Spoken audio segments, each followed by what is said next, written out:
All right, so here are the things I'm gonna need to make this project. I got all this junk from thrift shops. This is gonna be the face, because it's already there. Yeah, and then this is gonna be the hair, okay?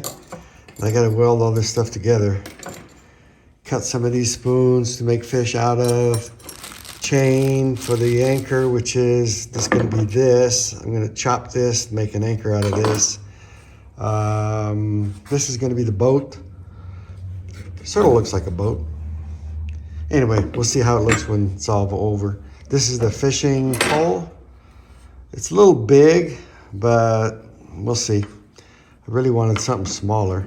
It came from this thing here, which I think is a, what you may call it, marshmallow thing for when you're camping, I think. I don't know, it's got points to it. I don't know. Maybe it's something different. Maybe somebody can tell me. Anyway, yeah, so I'm gonna get started. I'm gonna chop this off and then weld this to it.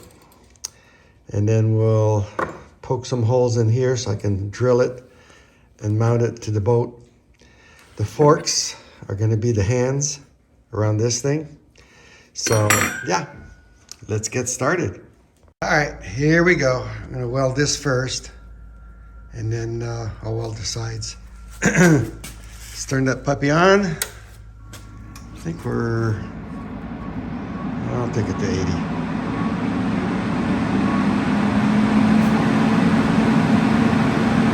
Ah, 85.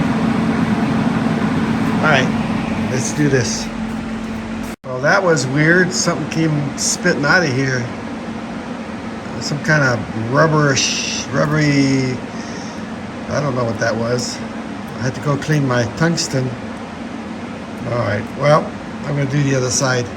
Hopefully it won't come out of there. Okay, that's strange. There's something inside this tube that's preventing me from making a good weld. It's like a rubberized something. I wonder what's in there. That's crazy.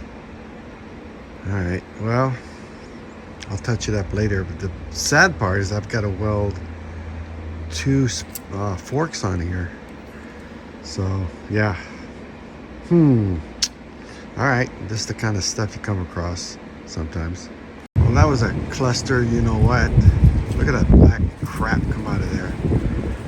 But I did get it welded. It'll look decent from the front. Just don't look at the back, right?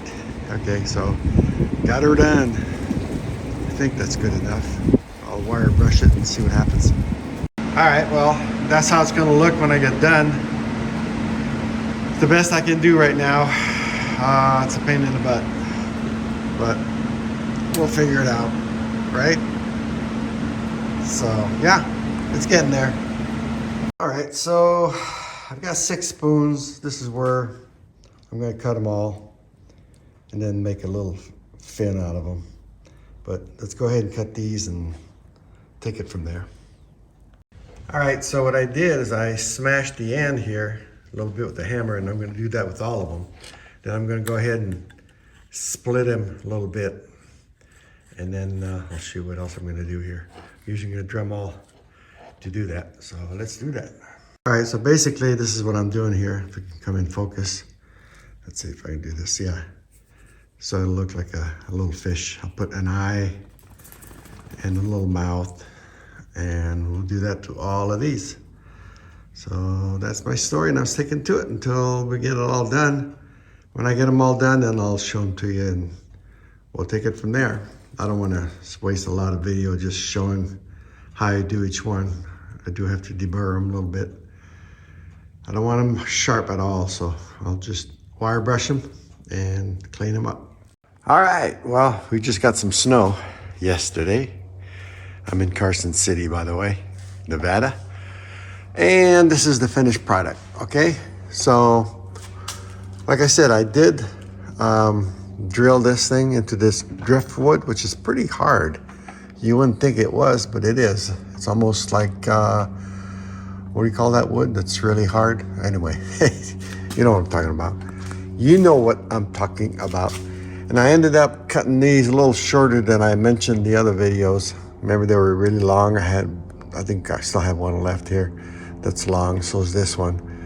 And what happened was, there was too much weight on this thing, and I ended up taking this off, this 1/4-inch round stock, whatever it is, and welding this thing on here, which was a spoon at one time, to give it so it's not so light. It was tilting to the right, and then I had a heavy fish, which was this one, at the end of this, which made it even further down to the right. It was bending over to the right. Anyway, now it's sitting straight.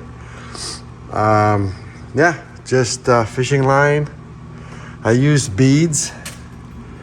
You know those clampable beads? You can clamp them on there. Makes it easier. On some of them I tied. In the back I used beads. I just drilled at an angle this way underneath. And then on the back side you'd see the beads. But anyway, bent the forks, as you can see. But this is pretty much the finished product. I got this again from a thrift shop. It belonged to some other chingadero. Anyway, hope you like it. Have any questions, let me know. I got this driftwood in Brookings, Oregon. We were there last year, and I'll probably pick up some more. If it looks like a boat, that's the closest I could get to make it look like a boat. I wish this was not there, but then again, it gives it a little character. So yeah, if you enjoyed this video, subscribe. I've always got a project going on. If you look at all my other videos, I've got all sorts of projects, and pretty interesting. I made the anchor, as you can see, and it sits straight. So what am I gonna do with it, you ask? I don't know. Maybe sell it for a Christmas present, or give it to somebody for a Christmas present.